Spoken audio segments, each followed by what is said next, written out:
What if I told you that your diet might be the reason that you're struggling to build muscle or why you're gaining fat instead? I've also been there. I spent years in the gym training hard and thinking that I was eating really healthy, but I wasn't able to build significant amounts of muscle mass or lose the body fat that I wanted to lose. And over the last 5 years as a personal trainer and nutrition coach, I've seen countless clients make the same exact mistakes. I've been on my own fitness journey for a little over a decade now, and during that time, I feel like I've really dialed in how to build muscle mass while staying lean without overcomplicating it. So in today's video, I'm gonna break that all down for you guys, how you actually need to eat, how to balance protein, carbs, and fats, and how to adjust your nutrition for your specific goal, whether that's fat loss, body recomposition, or trying to maximize the amount of muscle that you could gain. Now that we kind of touched on why nutrition actually matters, let's talk about how much food you need to actually eat. Two of the biggest mistakes that I see people make when they're trying to build muscle and either get lean or remain lean is they're either eating way too much or not enough. So at the most basic level, your caloric intake determines whether you lose weight, gain weight, or remain the same weight. If you are in a calorie deficit, then you are eating less calories than you burn, and this will lead to weight loss. If you're in a calorie surplus, which is the opposite, then you're eating more calories than you burn, and this will lead to weight gain. Later in this video, we'll talk a little more about how we can make sure we're gaining muscle mass in this process and not just body fat. And then lastly, if you're eating about the same amount of calories that you burn, your weight is going to remain pretty stable, and it's what's considered maintenance calories. I went over the concepts of cutting, bulking, and body recomposition in the first video of this series, so I'm going to put the link to that video in the description below if you guys want to check that out and kind of dig a little deeper with that. But these are basically mainstream ways that you've probably seen on social media before, and it's a way of describing, if you're going for fat loss or not, or if you're trying to maximize the amount of muscle that you could gain or not. Here's a quick breakdown to help you figure out which approach might be best for you right now. So cutting is when you eat in a calorie deficit to encourage weight loss, or really more specifically, body fat loss. You can still gain muscle mass in this phase, especially if you're starting at a higher body fat percentage, but the main goal is to lose body fat and hopefully at least just preserve the amount of muscle mass that you have on your body right now. If you're able to gain muscle mass, then that's kind of just looked at as a bonus. Next, we have bulking, which is when you're eating in a calorie surplus to encourage as much muscle growth as you can during that time, and overall you're going to increase your total body size. I think that this phase is best for those of you that are underweight or at a normal body weight but are just under muscled. And then lastly, there's body recomposition, which is when you're eating at or near maintenance calories while prioritizing a high protein diet and resistance training to lose body fat and gain muscle at the same time. This is definitely most effective for beginners who are new to resistance training, or those who have taken a significant amount of time off of resistance training or like hard training and have accrued some body fat, or those of you that might be new to hypertrophy training in general. Before we move on, let's talk about something that I think is really important, which is setting realistic expectations for your fat loss or muscle building journey. Too many people expect drastic changes in just a few weeks, but real progress does take time. So how long should you actually be in a fat loss phase, or how long does it take to build 10 pounds of muscle? Let's talk about it. If your goal is to lose body fat while maintaining as much muscle mass as you can, then a good rate of fat loss is 0.5 to 1% of your total body weight per week. This will help ensure that you're primarily losing body fat and not sacrificing muscle mass. If you are someone that has a higher percentage of body fat already, so say you're a male that is 20% body fat or higher, or a female that is 30% body fat or higher, you could aim closer to that 1% range. So that might look like 1 to 3-ish pounds of weight loss per week. If you are below the body fat percentages that I just went over, it's more realistic to lose about 0.5% of body weight per week. So that's probably going to be more in that 0.5 pound to 1 pound range of weight loss per week then. So let's go over an example just to make this really clear. So if you weigh 180 pounds, a sustainable rate of fat loss would be about 0.9 to 1.8 pounds per week. To really put this into perspective for you, that would be like losing 47 to 99 pounds of fat in 1 year. So it might have taken you years, like 5 to 10 years, to gain 100 pounds, but within 1 year, if you stuck to the diet that you laid out for yourself, you would lose all of that. So how long should a fat loss phase or like a fat loss diet last? This really depends on how much fat that you want to lose, but I would say that most people are able to successfully diet and adhere to their diet for about 8 to 16 weeks before they need a maintenance break to avoid diet fatigue or burnout basically, and avoid loss of muscle mass. When you're trying to gain muscle mass without excessive fat, the process is definitely much slower than fat loss. A realistic rate of muscle gain is going to depend on if you're a beginner, an intermediate, or advanced lifter. So beginners can expect to gain about 1 to 2 pounds per month. Intermediates are looking more like 0.5 to 1 pound per month. And it is definitely the hardest for advanced lifters. They're going to be gaining about 0.25 to half pound of muscle per month. Since building muscle happens at such a slower rate, a bulking phase should last at least 4 to 6 months before considering a cutting phase. If you only bulk for like a month or two, you're not really going to make much progress before you switch gears. Also, keep in mind that the estimates that I just mentioned are in regard to lean body mass and not your total body mass, meaning that as you gain muscle mass, you should almost count on the fact that you're going to be gaining about a half pound to a pound of body fat for every pound of muscle that you gain. Okay, so how long should your bulk last then? Again, I believe that 4 to 6 months is the minimum for most people, but you can go much longer. It's really up to you. A lot of people just kind of cut the bulk short because they start to feel uncomfortable with the amount of body fat that they've gained. Body recomposition, where you build muscle mass and lose body fat at the same time, is definitely the slowest of the 3 processes, but it can be super effective for beginners or individuals that have higher amounts of body fat, and like I said earlier, those returning from a training break. Essentially, the closer that you get to reaching your potential for muscular size and leanness, the less realistic body recomposition becomes. That's why it's probably better to focus on a bulk or a cut instead of expecting dramatic changes from a body recomposition phase if you are an advanced or intermediate lifter. Okay, so how long does body recomposition take? Definitely expect 6 to 12 months of consistent nutrition and exercise to see noticeable results, but progress is highly individual when it comes to body recomposition. The key takeaway here is that building muscle and losing body fat are definitely long-term processes, and it would be unrealistic and probably setting yourself up for failure if you're expecting to see really noticeable differences within just a few weeks. Instead, focus on setting a realistic timeline that aligns with your goals and make staying committed to your plan as easy as possible. Okay, so once you have a goal in mind, whether that be cutting, bulking, or recomposition, or just maintaining your weight,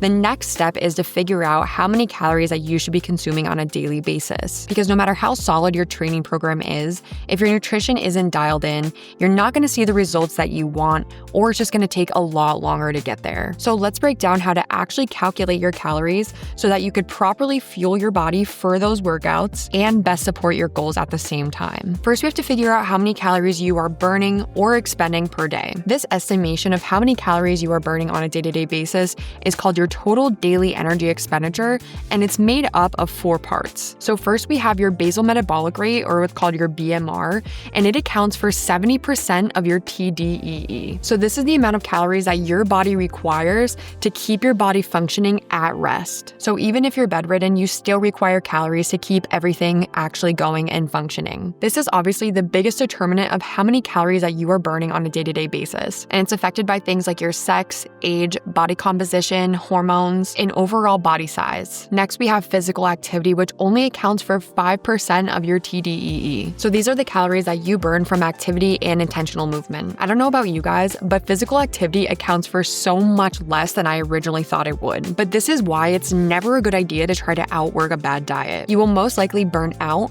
before you're able to burn off the amount of calories that you consumed through exercise alone. The next component is thermic effect of food, or what's called TEF, and that accounts for 10% of your total daily energy expenditure. So these are the calories burned during digestion. So for example, you burn more calories digesting protein than you do carbs or fats. But don't get too excited because again, it's only 10% of your TDEE, and this will never be the reason why your diet is successful or not. And then lastly, we have non-exercise activity thermogenesis, or what's more commonly referred to as NEAT. And this actually makes up 15% of your total daily energy expenditure. These are calories burned from everyday movements like walking to your car or even fidgeting. Essentially, this is all of your movement that is outside of planned activity. Surprisingly, NEAT could actually play a really big role in energy balance, and it could be the reason that some people may have trouble putting weight on or keeping weight on, and why others have trouble taking weight off. Okay, so let's finally talk about how we're gonna calculate your total daily energy expenditure,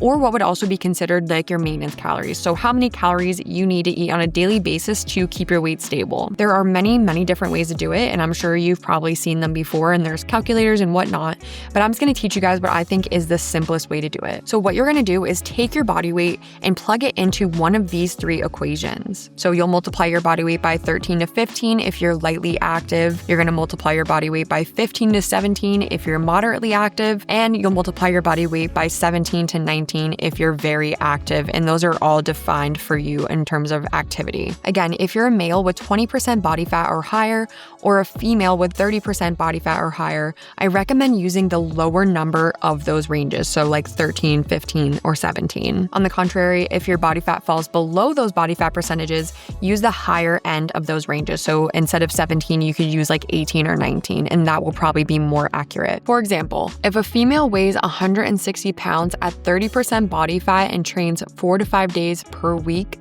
their maintenance calories would be around 2,400 calories per day. Just remember that these are estimates and they're not absolutes. I recommend eating at your estimated maintenance for 4 to 7 days and tracking your body weight. If your weight stays stable, then you are at maintenance. If you're gaining weight or losing weight unexpectedly, then that means you are not at maintenance, and you'll need to use this info to tweak your calories accordingly. So once you've found your maintenance calories, you can adjust your intake depending on your goals. For fat loss, I recommend reducing your calories by 10 to 20% below your maintenance so that you could have about a half pound to 1 pound of fat loss per week. So for example, if your maintenance is 2,500 calories per day, start by reducing your intake by 250 to 500 calories per day. For building muscle, I recommend increasing your calories by 10 to 20% above maintenance to fuel muscle growth without excessive fat gain. For example, if your maintenance is 2,500 calories, again, now you're going to increase your intake by 250 to 500 calories per day to slowly gain muscle mass. And if your goal is body recomposition where you're building muscle and losing fat at the same time,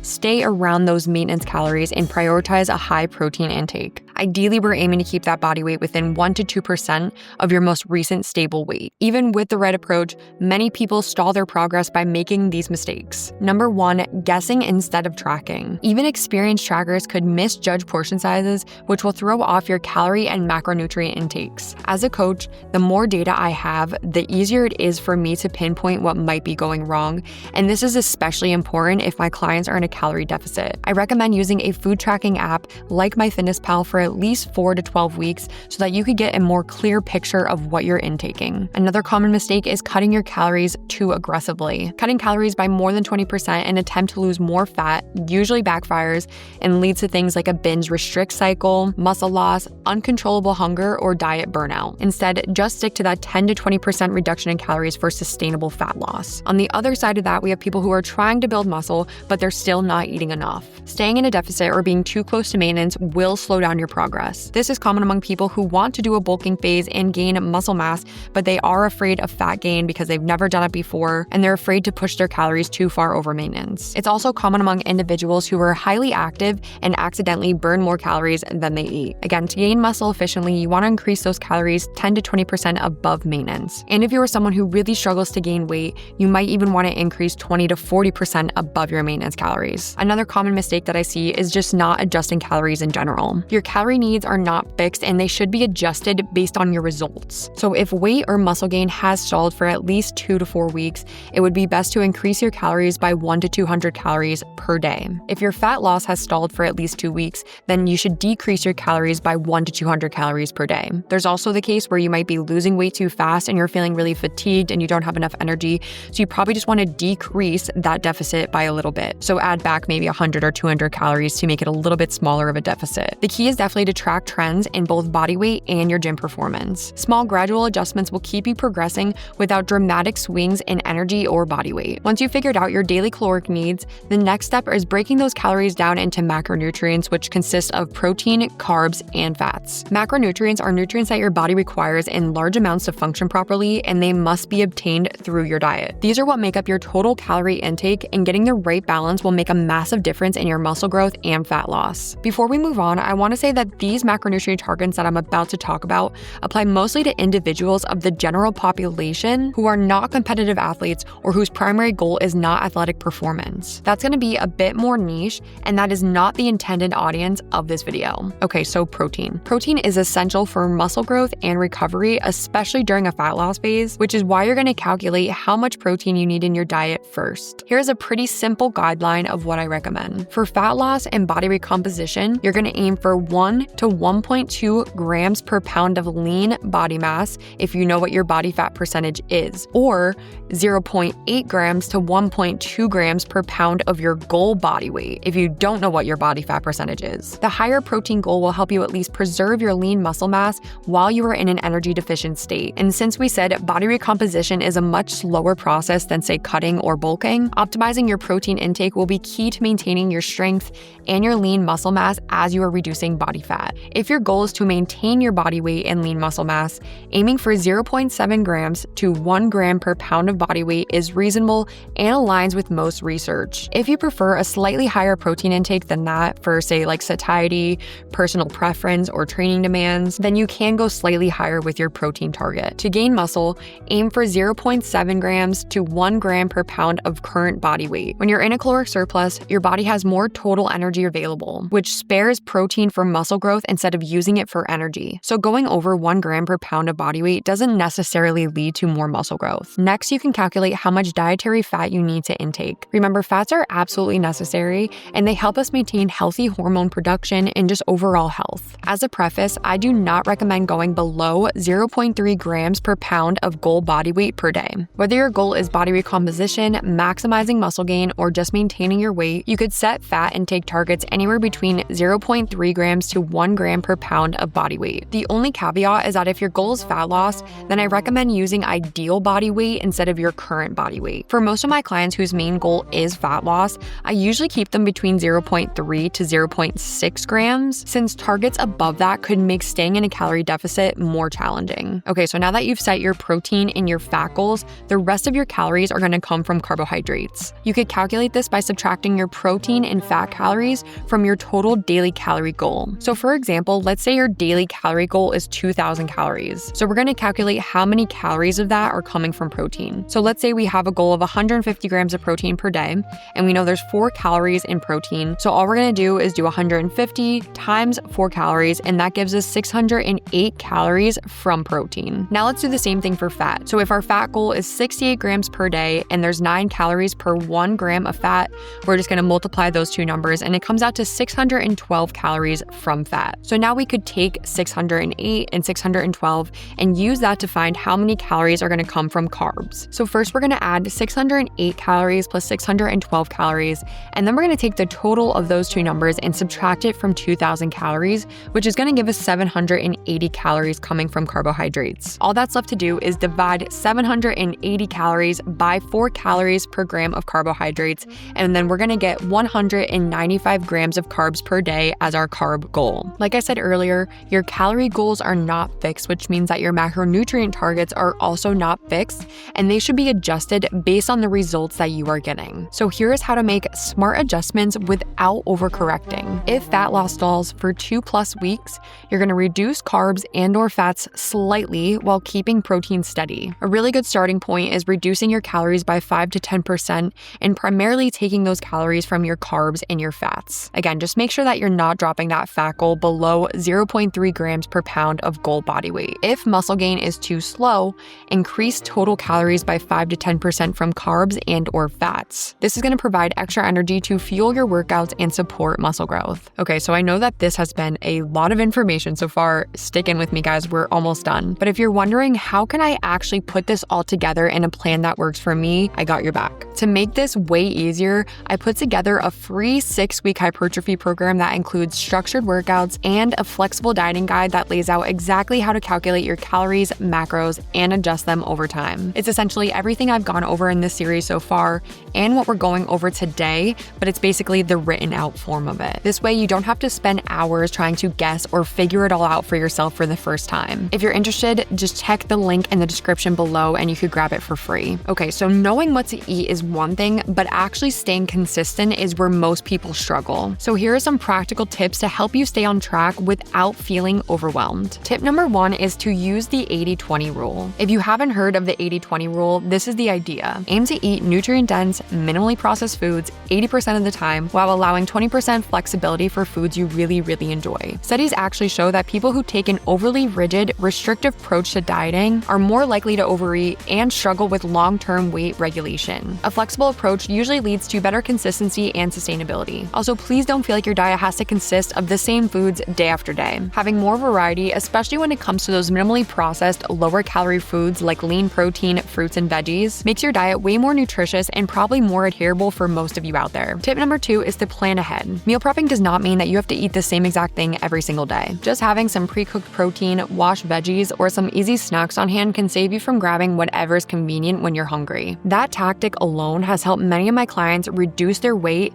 and reduce their binge eating episodes. And tip number 3 is to focus on consistency and not perfection. The most successful people in fitness are not perfect, they're just consistent. If you go off track for one meal, don't let it spiral into an all-day binge. Just get right back on track for your next meal. 1 or 2 meals is not going to make or break your progress, but what you do consistently over time will. So now you know exactly how to build muscle while staying as lean as you can or getting lean. But even if you get your nutrition spot on, there are still really common mistakes that I see people make all the time that could be holding you back from seeing real progress. That's why in the next video, I'm going to be talking about the biggest muscle building mistakes that beginners make and how you can avoid them. So we'll be touching on some of the nutrition, fitness, and recovery mistakes that beginners make that could be holding you back. So if you want to build muscle faster and stop making the mistakes that might be costing you results, make sure that you're subscribed to my channel so that you don't miss out on that video. And if you want a done-for-you plan, I put together a free 6-week hypertrophy program plus my flexible dieting guide that lays out exactly how to structure your training and nutrition for muscle growth. Thank you guys so much for watching, and I will hopefully see you on the next video.